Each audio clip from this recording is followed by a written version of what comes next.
ब्रेकनंतर आपलं पुन्हा एकदा स्वागत।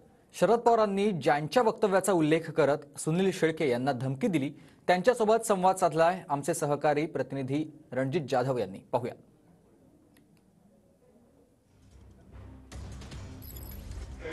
आज लोणावळ्यात शरद पवार यांचा कार्यकर्ता मेळावा होता। या कार्यकर्ता मेळाव्या दरम्यान शरद पवारांनी ज्यांच्या वक्तव्याचा धागा धरत मावळचे आमदार सुनील शेळके यांना सज्जड दम दिला ते आपल्या सोबत आहेत, म्हणजेच माजी मंत्री मदन सेठ बापना।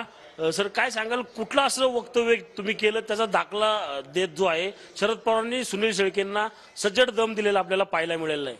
नाही, सज्जड दम वगैरे काही नव्हता, पण जे कार्यकर्त्यांनी सांगितलं आधी खाली कुठून यायला जे साहेबवरती कार्यकर्त्यांच्या बरोबर आले असे वरती कार्यकर्ते काहीतरी बोलले असतील आणि बोलले ही खरं आहे, वस्तुस्थिती आहे।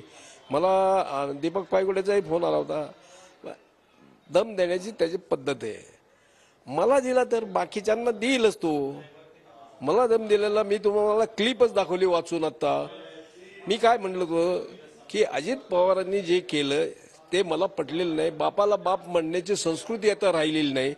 यात चुकीचं काय मी बोललेलं नाही। शेमणा माणूस शेमणा पोरगा सुद्धा सांगेल आज की हे जर जे झालंय ते बरोबर नाही। शरद पवार साहेबांना या वयात अशा पद्धतीने सगळं त्यांची जडणघडण घडून सगळं तयार केलेलं आणि त्या जातात तर जातात पुन्हा काय म्हणतात, शरद पवार हुकुमशाही पद्धतीने राहिले। कोण म्हणतात?